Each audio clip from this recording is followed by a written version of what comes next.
तो भाई एक्चुअल में जो चीजें होती हैं उससे ज्यादा तो मजा प्रेडिक्शंस करने में आता है। तो क्राउन जूल की बात करते हैं, तो क्राउन जूल में किक ऑफ शो में होने वाला था एक match, Sami Zayn versus JD McDonagh. और भाई ये मैच काफी बढ़िया था, देखने में काफी मजा आता है, लेकिन इसे शो पर क्यों नहीं रखा भाई, किक ऑफ में क्यों रख दिया, ये तो शो पे होने लायक मैच था। खैर अंत में जो है सैमी ज़ेन हलवा किक लगाकर और उसके बाद थंडर बॉम्ब देते हैं, फिर देन कवर करते हैं 1 2 3 और सैमी ज़ेन इस मैच को आसानी से जीत जाते हैं। लेकिन अब स्टार्ट होता है मेन शो क्राउन जूल, जिसमें पहला मैच होता है Seth freaking Rollins versus Drew McIntyre.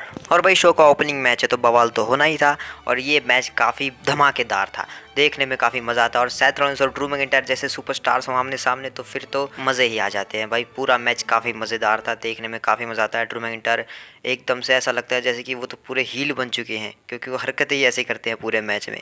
और सेथ रॉलिंस जीत के लिए कुछ भी करते हैं, हर मूव को रिवर्सल करते हैं। अंत में जो है ड्रू मैकइंटायर क्लेमोर के लिए जाते हैं, लेकिन सेथ रॉलिंस सुपर किक से उसे रिवर्स करते हैं। देन ड्रू मैकइंटायर एक और क्लेमोर के लिए जाते हैं, लेकिन सेथ रॉलिंस उसे भी रिवर्स करके लगा देते हैं पेडिग्री। उसके बाद एक स्टॉम्प और मैच हो जाता है खत्म 1 2 3 और ड्रू मैकइंटायर हार जाते हैं इस मैच में। और सेथ रॉलिंस के पास अभी भी है वर्ल्ड हैवीवेट चैंपियनशिप। लेकिन भाई चीजें यहीं पर खत्म नहीं होती, डेमियन प्रीस्ट आ जाते हैं money in the bank cash in करने के लिए, क्योंकि सेथ रॉलिंस की हालत काफी खराब हो चुकी थी इस मैच के बाद। लेकिन डेमियन प्रीस्ट जैसे कैश इन कर रहे होते हैं, उनके पीछे से हुडी पहनकर कोई अटैक कर देता है, लेकिन बाद में पता चलता है कि वो तो सैमी ज़ेन है। और सैमी ज़ेन जो है बैंक चोर बन जाते हैं, यहाँ पर मनी इन द बैंक को वो चुरा कर भाग जाते हैं। और सेथ रॉलिंस ये सब देखकर हंस रहे थे और फिर से चले जाते हैं। लेकिन बैक स्टेज में दिखाया जाता है कि ड्रू मैकइंटायर रिया रिप्ली से बात कर रहे हैं, और रिया रिप्ली इशारों इशारों में बता जाती हैं कि जब हम 4 से नहीं हो पाया तो तुम अकेले क्या ही उखाड़ देते सेथ रॉलिंस का।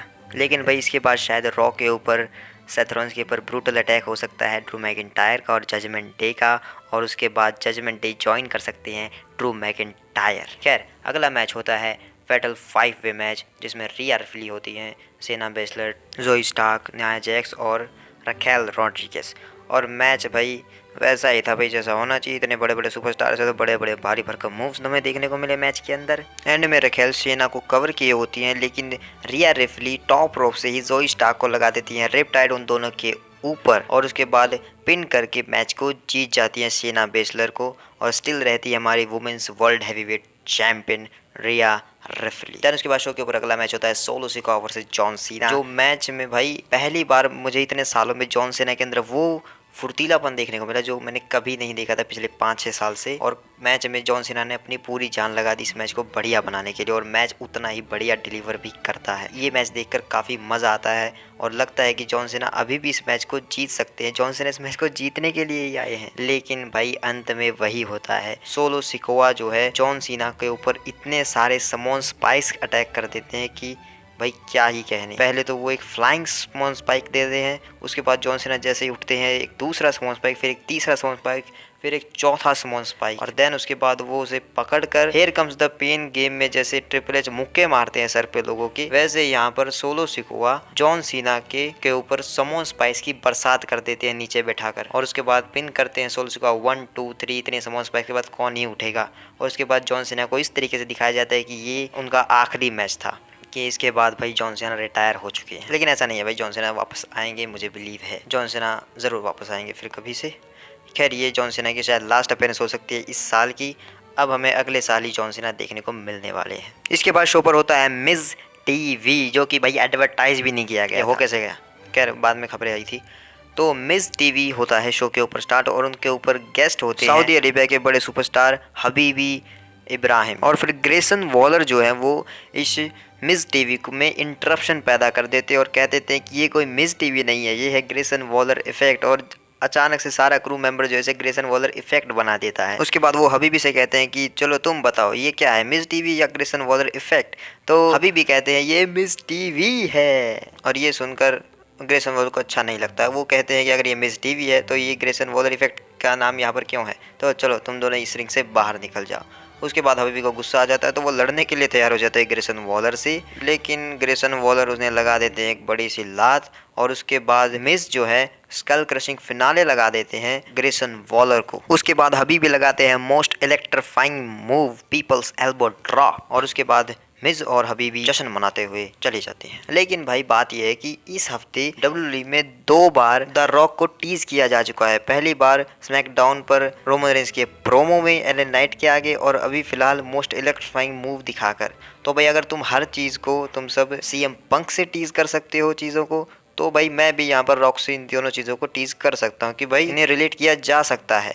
द रॉक भी आ रहे हैं वापस WWE में रॉयल रंबल में। और उसके बाद अगला मैच होता है शो पर, जो कि है Rey Mysterio versus Logan Paul for the United state championship. और लोगन पॉल लेते हैं एक शानदार सी एंट्रेंस, रेगिस्तान से गाड़ी चलाते हुए सऊदी अरेबिया के अरीना में आ जाते हैं, यानी कि मैच को स्टार्ट करते हैं रे मिस्टीरियो के अगेंस्ट। और भाई ये मैच काफ़ी बढ़िया था भाई। लोगन पॉल और रे मिस्टीरियो की कॉम्बिनेशंस काफ़ी देख के काफ़ी मज़ा आया। इतने सारे हाई फ्लाइंग एक्शन मूव बहुत ही ज़्यादा बढ़िया देखने को मिले। एक से एक कूल और OMG मोमेंट तुम इस मैच से ले सकते हो।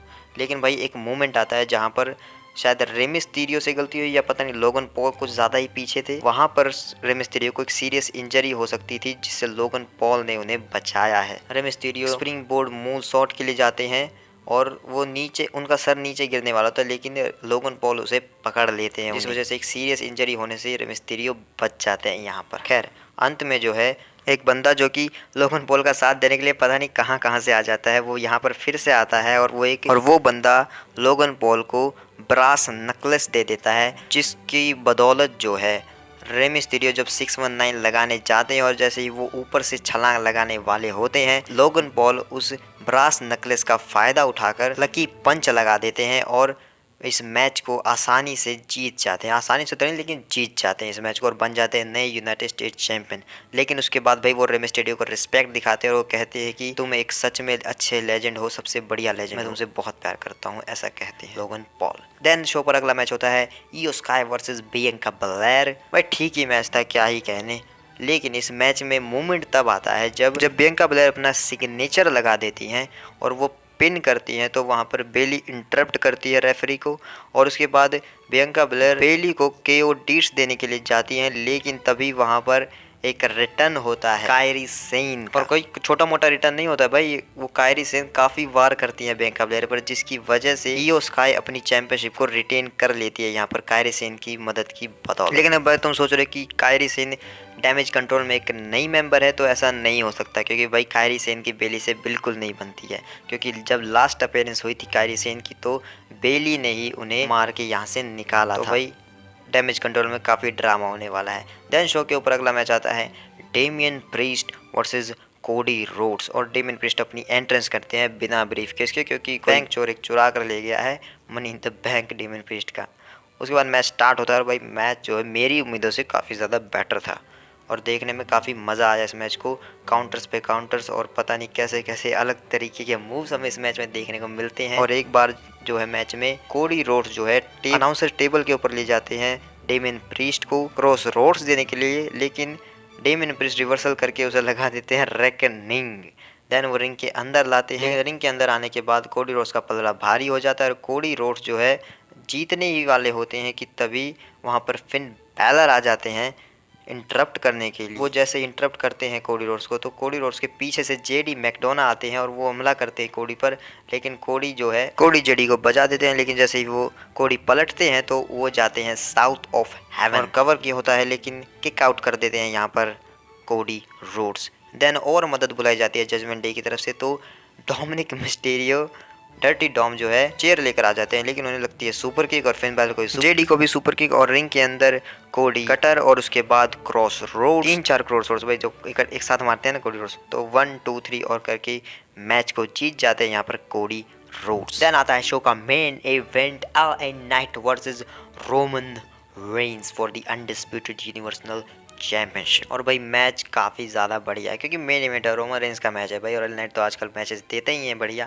तो काफ़ी बढ़िया मैच था भाई। मेन इवेंट मैच जिसे कह सकते हो, star versus mega star match, काफ़ी बढ़िया मैच भाई। रोमन रेंस के मैच ज़्यादातर स्लो पेस पे स्टार्ट होते हैं, लेकिन ये मैच जो है पहले से ही स्टार्ट से एक फास्ट फॉरवर्ड तरीके से स्टार्ट हुआ। दोनों की तरफ से काफ़ी बढ़िया बढ़िया मूव्स देखने को मिले, और जैसा कि पॉल हेमन ने कहा था कि रोमन रेंस का सबसे सैवेज रूप हमें यहाँ पर देखने को मिल ही गया। जब मैच में सुपरप्लेक्स लग जाता है टॉप रोप से रोमन रेंस को, और उसके बाद LA नाइट का सिग्नेचर, तो तभी वहाँ पर जिमी ऊसो आ जाते हैं और वो रोमन रेंस को बाहर खींच लेते हैं।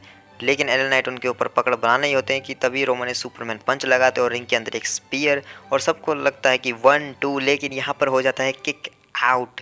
एल नाइट ने स्पीयर पर किक आउट कर दिया भाई। उसके बाद रोमन रेंस तो भाई बहुत गुस्से में हो गए, तो उन्होंने लगाया फिर गिलीटीन। और तुम लोग सोच रहे कि सोलो कहाँ है भाई, सोलो को किसी ने आने नहीं दिया, वहाँ पे सिक्योरिटी गार्ड्स ने रोक। खैर एल नाइट को 3 बार गिलीटीन को रिवर्स करना पड़ता है, क्योंकि तीनों बार रिवर्स करके रोमन रेंस फिर से गिलीटीन लगा देते थे, लेकिन एक बार जो है गिलीटीन को रिवर्स करके वो लगा देते हैं BFT, देन कवर करते हैं, लेकिन जिमी ऊसो जो है रोमन रेंस से रोप ब्रेक करवा देते हैं उनका पैर ऊपर रख के, और उसके बाद गुस्से में हो जाते हैं, संजय बन जाते हैं भाई यहाँ पर। एल नाइट और देव पटक के दोनों को मारते हैं, रोमन रेंस को भी और जिमी ऊसो को भी। रिंग साइड पर जिमी ऊसो सुपर किक के ले जाते हैं एल नाइट को, लेकिन एल नाइट रिवर्स करके लगा देते हैं, अनाउंसर्स टेबल के ऊपर पटक देते हैं जिमी ऊसो को, लेकिन वो चक्कर खाते हुए चले जाते हैं बैरिकेड के पास, और वहाँ पर लगती है एक स्पीयर। उसके बाद रोमन रेंस अंदर ले जाते हैं एल नाइट को, फिर वहाँ पर भी एक और स्पीयर, और 2 स्पीयर खाने के बाद तो कहाँ से उठने वाले थे भाई एल नाइट।